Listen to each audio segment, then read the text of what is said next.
On today's show, Alperen Sengun records yet another career triple-double on Alperen Sengun, a bobblehead night, but Jalen Green, Jabari Smith Jr., and Eric Gordon all struggling immensely from the field against the Washington Wizards. A combined 12 of 43 shooting. They just could not get it done offensively. The Rockets led by as many as 19 points in this game. So what happened? We're going to break it all down for you coming up right here at Locked On Rockets. This is Mission Control, Houston. Ignition sequence start. The Houston Rockets select Jalen Green, Alperen Sengun, and Jabari Smith Jr. T-minus 15 seconds. Guidance is internal. Every time I step on that floor, I'm coming. Hey, Houston fans, I am so happy. You're getting somebody who's going to come in with a chip on their shoulder, somebody who's going to come in and compete from day one.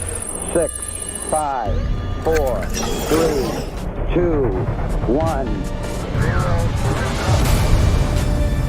What's up, and welcome to another edition of Locked On Rockets, your daily podcast home for everything Houston Rockets basketball. As always, I'm your host, Jackson Gatlin, native Houstonian and credentialed media member. I'm also the host of Locked On NBA Mondays. Be sure to follow along on Twitter at JT Gatlin. The show, of course, at Locked On Rockets, free and available wherever you get your podcasts, including YouTube. And we sincerely thank you for making Locked On Rockets part of your day every single day, whether it's on the way to work, in the gym, at lunch, wherever you listen to LOR. Thank you so much for making it part of your day.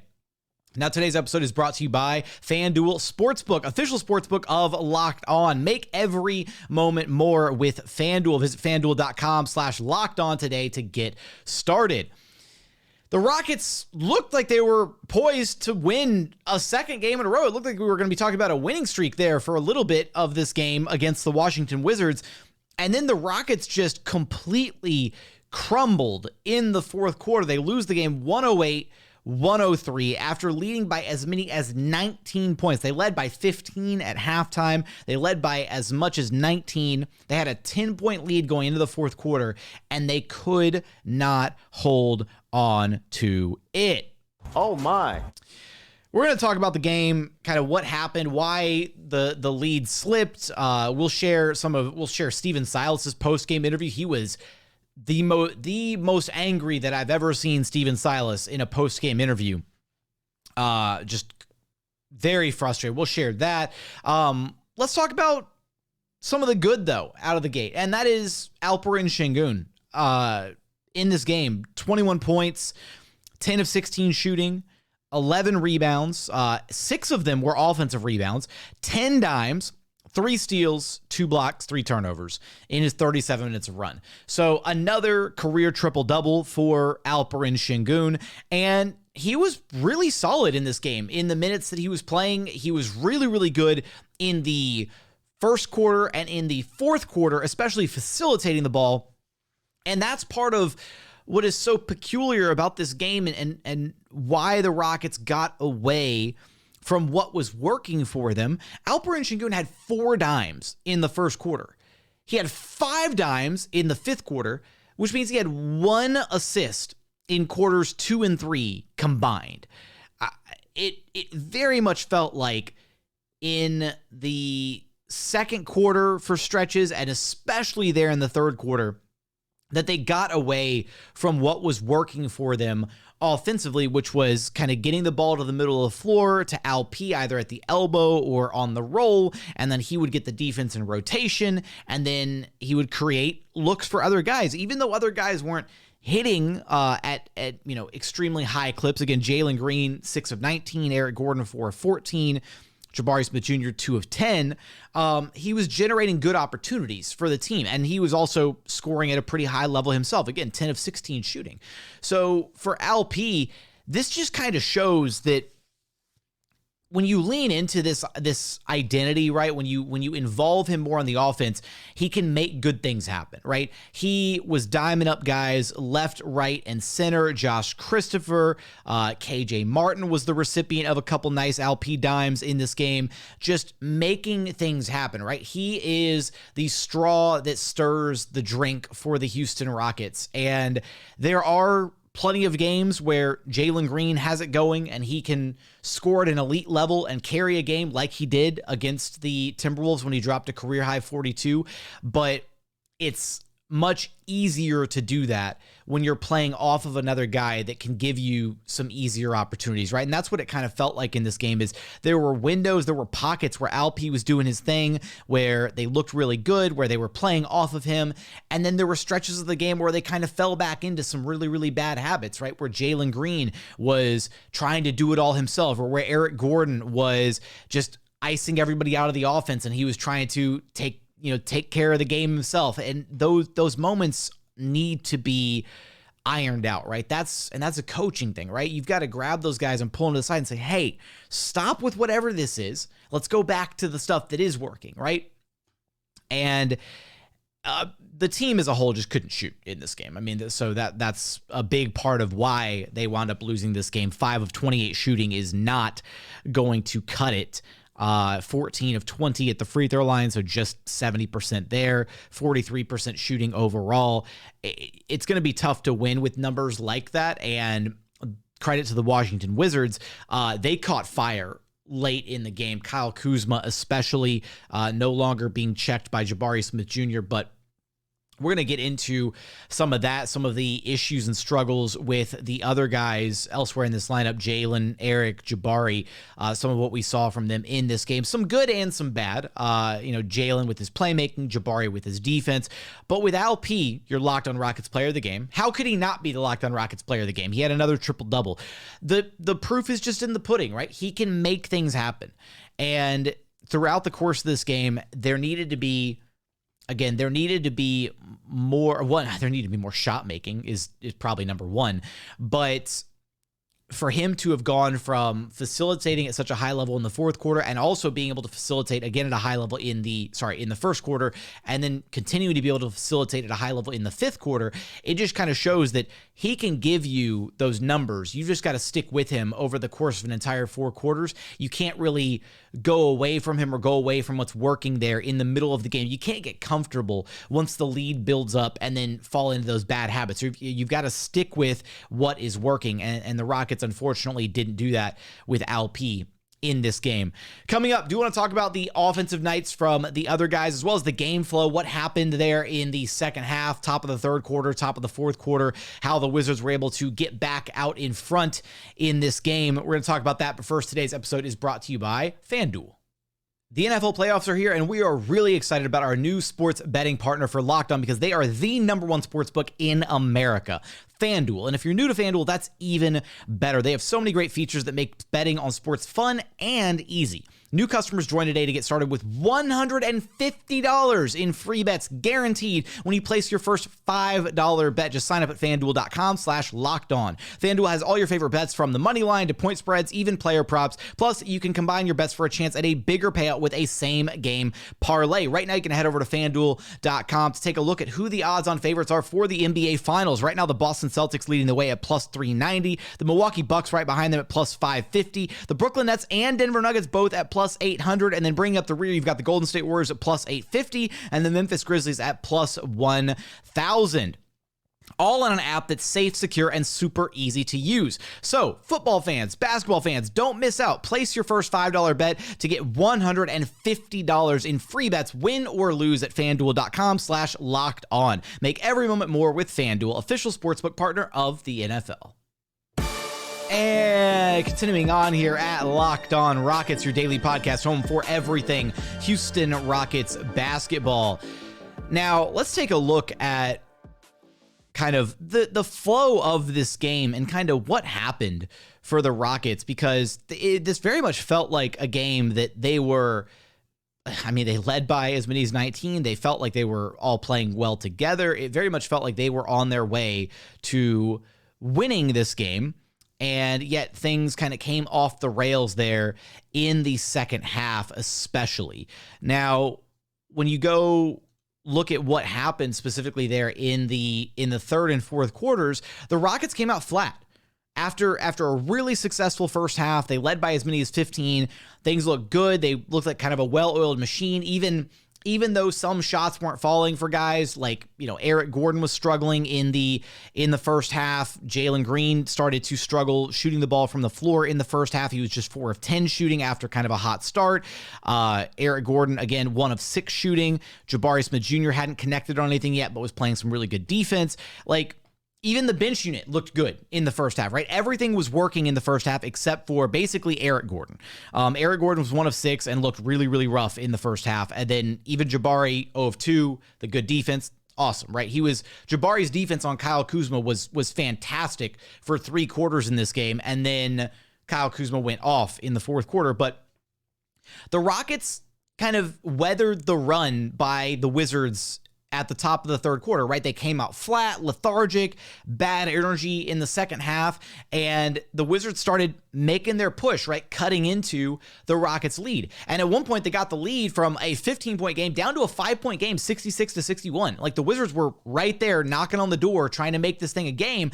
And then the Rockets responded, right? They answered, and they built the lead back out.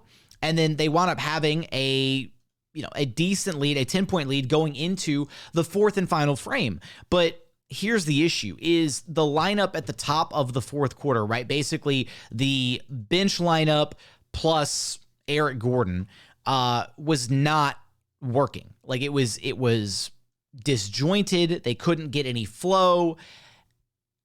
I don't know how else to describe it, but that was where the game was really lost. And then on top of it, right, they were disjointed. They couldn't get any flow offensively. And then on the defensive end of things, you started giving up buckets to Kyle Kuzma, who went absolutely off in the fourth and final quarter in this game. I want to double check the numbers on this. Yeah, he shot 6 of 9 from the floor. Nice. Not nice for the Rockets, but nice overall. 6 of 9 shooting from the floor. And he had 5 3-pointers made in the fourth quarter? Yeah, 5 3-pointers made. That's not going to work, right? You can't give up that many looks. And I hate that I called this, but going into the game, pregame, during Rockets Watch, I gave my prediction. I was like, I think Kyle Kuzma is going to cook them, and they're going to fall apart later in the game. And that was the prediction. And lo and behold, here we are. Kyle Kuzma, 20 points in the fourth quarter, 6 of 9 shooting, 5 of 6 from 3-point land, 3 of 4 at the free throw line. He was on fire. And then Bradley Beal showed up. Even though Bradley Beal himself did not have a good game until the fourth quarter, he had 9 points going into the fourth quarter. The Rockets collectively, they played good defense on the Wizards for 3 quarters. And then something happened there in the fourth to where the Wizards had all the confidence moving forward. Kyle Kuzma started getting wide open shots. They weren't closing out on him. They weren't making life difficult for him anymore. And a big part of that was not having Jabari on the floor to slow him down. And even once Jabari was back on the floor, thankfully, he did kind of slow Kuzma down a little bit. But then that's when Bradley Beal started waking up and scored his 8 points in the fourth quarter. So the Wizards got just enough, right? They got just enough out of Kyle Kuzma in the minutes that Jabari was on the bench, and then they got just enough out of Bradley Beal to squeak out a win against the Rockets, despite the fact that the Wizards collectively played a pretty horrible game. The Wizards struggled just like the Rockets did, right? 12 of 38, 31.6% shooting overall from 3-point land, just below 40% shooting from the floor. Bradley Beal was 7 of 17. Kuzma took 25 shots to get his 33 points. Down the line, Deni Avdija off the bench was 4 of 13 shooting overall and was livid with some of the referees for their lack of calls in this game. Kendrick Nunn, who doesn't even know the plays yet for the Wizards, came off their bench, had 12 points on 5 of 9 shooting. It was just kind of an all over the place game for the Wizards, and yet they managed to hang 37 points on the Rockets in that fourth and final frame. Again, 20 of them by Kyle Kuzma, who had 13 points for Kuzma going into the fourth quarter. And then the Rockets they fell asleep, right? They just stopped checking him the way that they were through the first 3 quarters of the game. And a big part of that, right? So Jabari Smith Jr. did have a rough night offensively. 2 of 10 shooting. He was pressing. He was 0 of 5 from 3. He was making bad decisions. He had a couple turnovers. Jabari had a rough night offensively, but he was fantastic on defense. good friend of the show, Frank from the Chop Shop, said on Twitter that he was playing excellent defense and then he was getting good cardio on offense. And that was one of the funniest tweets from the game. And it's true, like his offensive bag was non-existent in this game against the Wizards. But defensively, he was the reason that Kuzma hadn't gone off until the fourth quarter. So got to give Jabari his props for that. And then for Jalen Green, Jalen struggled offensively in this game, 6 of 19 shooting overall on his way to 19 points, but he made it a point to get to the free throw line. He was 5 of 6 shooting at the charity stripe. And then on top of that, he was facilitating at a high level, right? He had 7 assists in this game. And that's kind of what we've been seeing from Jalen Green is he is kind of being forced into the point guard role with no Kevin Porter Jr. in the lineup. And obviously the Rockets are leaning much more heavily into Alperen Sengun and his, offensive identity and what this team can be centered around him, like all that. But at the same time, Jalen Green is still expected to facilitate. Jalen Green is still expected to get the ball to certain guys and to walk the ball up the court and initiate plays and initiate actions. And he's been doing that at a pretty solid level. Now, the ball pressure got worse in the second half by the Wizards. Like the Wizards were pressing up more on Jalen, making him uncomfortable with the basketball. And because of that, the second half was not anywhere near as successful as the first half was for Jalen. I mean, he was still facilitating, but there were moments where he just looked uncomfortable with it. And that's why you definitely need another primary ball handler out there, somebody not named Eric Gordon, to ideally take some of that pressure off of Jalen Green in games moving forward. Because at the end of the day, Alpi can be your half-court offensive anchor. Alpi can even walk the ball up occasionally and get out on the break, just like Nikola Jokic does for the Nuggets. But he is also reliant on people to get him the ball in his spots in the half court, right? And that's got to be on Jalen, that's got to be on Eric, that's got to be on those other guys to make sure that they don't fall into bad habits and that they do continue to involve him throughout all 4 quarters of the game. Coming up, do want to share final thoughts from this game, some of the thoughts from the Rockets bench unit, Jae'Sean Tate especially making his impact felt, some of the struggles for Gary Bird, plus KJ Martin having himself yet another fantastic game as a starter. We're going to get there in just one moment. And final segment here at Locked On Rockets, your daily podcast home for everything Houston Rockets basketball. Jae'Sean Tate is such a difference maker for this Rockets team. He really is. He just makes things happen on the floor and in such a good way. So he played 21 minutes in this game against the Wizards. He was a team high plus 16. Eric Gordon was a team worst minus 21. Where's mine? Oh, my. There it is. And that matches the eye test, right? Like, I mean, Jae'Sean Tate, in the minutes that he was playing, he looked fantastic. 10 points, 5 of 9 shooting, 8 rebounds, 4 assists, no turnovers. He was effectively the, tertiary ball handler, at sometimes the secondary ball handler. Hell, sometimes he was the primary ball handler, right? He makes things happen for this Rockets team. And he's basically playing that backup point guard spot right now and effectively moving forward. But when you look at this game and kind of the struggles, there were moments in this game where Jae'Sean was out there, and because he's not a 3-point threat, and because nobody else was shooting, couldn't hit the broadside of a barn, Jabari couldn't hit, Jalen couldn't hit, Eric couldn't hit.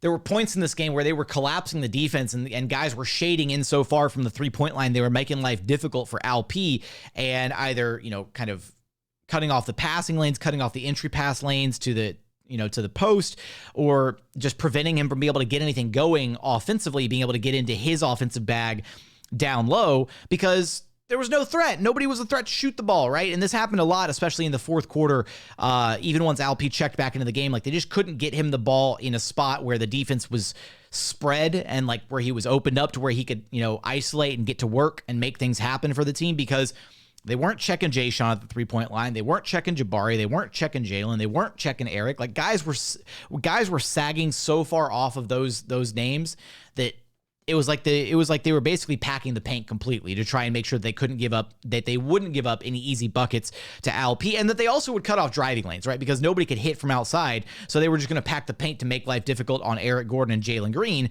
trying to drive the ball inside. But Jae'Sean Tate makes things happen for this Rockets team, especially in transition, right? He gets rebounds and he just takes off. He pushes the pace. He makes other guys push the pace with him, right? Like he will get the rebound and he immediately goes, and then guys realize, oh, we're running, and then they run with him, right? And it's infectious, right? That level of energy is fantastic. And his ability to, this kind of feels like the first game where we've really seen Jae'Sean like kind of prioritizing at points his own shot in this game, because the Rockets had some moments in this one where they were kind of stagnating offensively and nobody could score. And so Jae'Sean went out there and he was like, all right, well, I can score. Like, I can get this. And so he just goes in, and I don't know how he does it, but he just has like the spin moves, the pivots, and he gets into the paint. And he just has that really great touch with his left hand off the glass where he'll throw the ball up like way off the top of the backboard and still make it drop right into the bucket. Just fantastic craft from Jae'Sean Tate when he's finishing around the rim. His minutes were impactful, right? And his defense when he was out there on the floor was great, despite, regardless of who he was checking. There were a couple possessions where he was checking Kyle Kuzma earlier in the game, and I was like, we got to 86 that, because Jae'Sean Tate is too small to guard Kyle Kuzma. He's just going to shoot over the top. But Tate, when he was checking Beal, whether he was checking Kispert, like he was into whoever he was guarding. And if we're being objective about it, like, I feel like Jae'Sean Tate should have been in the closing lineup in place of probably Eric Gordon, because EG was struggling so badly offensively and wasn't being a difference maker on the defensive side.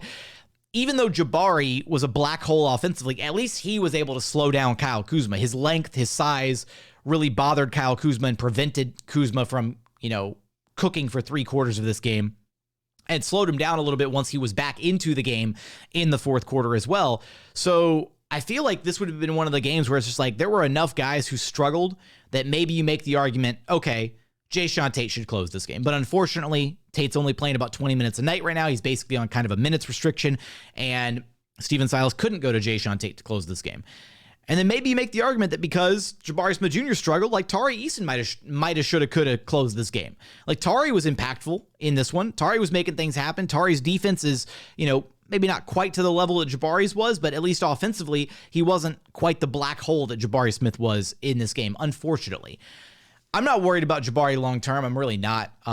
Especially when you see moments like this where he's impacting the game in a variety of other ways. When you see some of the moments that he has, like in transition, when he got the ball to, I believe it was KJ Martin on the fast break, and just moments like that, like little moments where you're like, okay, he wasn't supposed to be able to do this. And you've got to remember, right? We've got to take a step back and remember Jabari's a rookie, right? He's a rookie. Just because he carries himself like a sophomore or a junior year player, because he's got the maturity, you got to remember he's only halfway through his rookie season, right? Jabari's going to be just fine. I'm really not worried about him long term. And that front court is going to be a terror for years to come. Tari, Jabari, those guys are going to be a menace for years for the Houston Rockets. Gary Bird. Gary Bird was rough in this game. I don't know any other way to slice it. 2 of 7 3-point shooting. And the reason Gary Bird's getting minutes right now is because there's no Kevin Porter Jr. that like he's getting more extended minutes than usual, right? 11 minutes rather than like a quick like 4 or 5 minutes in the first half and then no minutes in the second half. And then you couple that with Josh Christopher, right? Like Josh Christopher would not be playing, and Gary Bird would only be getting about 5 minutes a night right now if Kevin Porter Jr. was healthy. That's probably the dynamic that would be at play. And that's what we saw when KPJ was healthy before his injury. But Gary Bird is not the type of guy that you want to give extended minutes to, right? Like he goes out there, he plays with a chip on his shoulder, he hustles, right? All that. That's fantastic. But there's moments where he's going to shoot you out of a game because there's one skill that he brings to the table. And if he's not hitting shots, he's not doing much else, right? He's hustling defensively. Sure, he might get you a charge, an offensive foul drawn here or there, but he is not a great defender. And offensively, he's going to shoot you out of some games, right? There was a sequence in this game where Gary Bird gets the ball on the perimeter, pump fakes, defender goes flying by. Gary Bird does like a twirl. I don't know what it was. Does a twirl, puts the shot up, bricks it.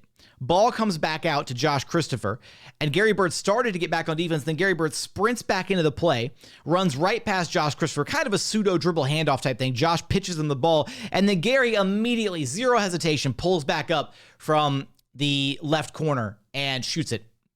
misses it again. Like it's moments like that. I don't know. I think Gary Bird is one of those guys, you play him for a few minutes a game in the first half, and if he hits a couple threes, right, if he's got it going that night, then cool. Maybe you give him some longer minutes in the first half, maybe you give him some second half burn, but he's one of those guys that can very quickly start shooting you out of a game, unfortunately, and that's what it felt like in this one. Again, you go back to kind of the where is it? The first half of this game, and Gary was fine in the first half, right? 2 of 3 shooting in the first half, but then he missed all 4 of his threes in the second half. So it's one of those where it's like, okay, like after a couple more misses in the second half, maybe he doesn't have it anymore. I don't know. It's so hard to tell because he's such a streaky shooter. He's so on, so off. It's just one of those things where he probably, again, if KPJ was healthy, he wouldn't be getting this number of minutes. Josh probably also wouldn't be getting the minutes that he's getting, and it's night and day, though. You go from the first half and what they were doing in the first half and the success that they were having to then shots just weren't falling, and then guys were rushing things. They weren't sharing the basketball in the second half, and it just kind of all fell apart. And last guy that I want to talk about here, I want to end on a positive note. I tried to line this up so that we could end with some positivity as well as a Tankathon spin. We got to run a Tankathon spin. But KJ Martin was fantastic. KJ Martin is always fantastic. Like he is such a consistent force for this Rockets team. 16 points, 13 boards, 1 assist, 1 block, only 1 turnover, 8 of 13 shooting. Didn't attempt a single 3-pointer in this game. All his shots came within the 3-point line. I don't know how that happened. I don't know how KJ didn't get a single 3-pointer off in this game, but he was the recipient of some nice passes from Alperen Sengun. Those two feed off of each other incredibly well because KJ understands how to move without the basketball. KJ understands when and how to cut. KJ understands how to crash in from the corner when Alpi collapses the defense in the middle of the floor and then get wide open buckets right there at the rim. So I mean, KJ just complements the rest of this starting lineup so well. And it's going to be a damn shame to see him moved back to the bench whenever KPJ returns, whenever that may be, which we still don't have like an accurate timetable on when that may happen. But if there's an Eric Gordon trade in the future, then KJ Martin is your starting 3 for this Rockets team. And I desperately want to see what a Rocket starting lineup of Jalen Green, Kevin Porter Jr., KJ Martin, Jabari Smith Jr., and Alperen Sengun can achieve together for an extended stretch of time, right? I don't want to see it for a one-off game. I don't want to see it on the second night of a back-to-back when Eric Gordon is resting and the other guys are tired. I want to see it for give me a nice quarter season, half season sample size of that lineup, right? To see, can this lineup actually work, right? Can Jalen Green and Kevin Porter Jr. coexist and look good together playing off of Alperen Sengun with another connective tissue offensive piece in KJ Martin, because he's a guy that just moves the ball, right? He understands where and when to be, he understands how to cut, and he understands how to pass the basketball. That's been one of the biggest things that I've been most impressed with KJ Martin this season is his willingness to put the ball on the deck and then drive. And if the drive isn't there, right, if the defense collapses and he can't get a shot off at the rim, if he can't elevate and yam it home, he'll kick it out to the opposite corner, right? He's got that read in his bag now, and he's made it so many times this season. And it's such a simple quality read, though. But what it does is it gets the defense so scattered and in rotation that it almost always leads to another good shot attempt for somebody else. Now, whether that shot goes in or not is a completely different story, seeing as how the Rockets couldn't hit anything in this game. But I digress. KJ is a good player. KJ is a good player, and he deserves to be starting. And I don't know how many times I have to say it before it actually happens, but he had a fantastic game as well. He was the second best Rocket in this game. It was Alpi was number 1, KJ was number 2, and then I'd say Jalen was number 3. Even though he was struggling offensively, he was facilitating. I don't know, maybe a toss-up between Jalen with his offense and Jabari with his defense. No, my bad. I'm going to say Jae'Sean Tate. There you go. Those are your 3 best Rockets from this game. Alpi, KJ, and then Jae'Sean off the bench was making things happen. Also, you know what? I'm going to give some flowers to Mr. Lob Threat himself, because Bruno, I felt like, was actually pretty solid in this game. Like, he looked clunky offensively. There were some possessions that were kind of like, all right, what the hell are we doing on offense? He had the one pass that he fumbled off the backboard somehow. It was kind of a weird looking possession, but he had 4 blocks, right? He was being physical on the defensive end. He was playing with a lot of energy. got to the free throw line 4 times, hit 3 of them. Like, I liked what we saw out of Bruno in this game. And I've said it before, but it bears repeating.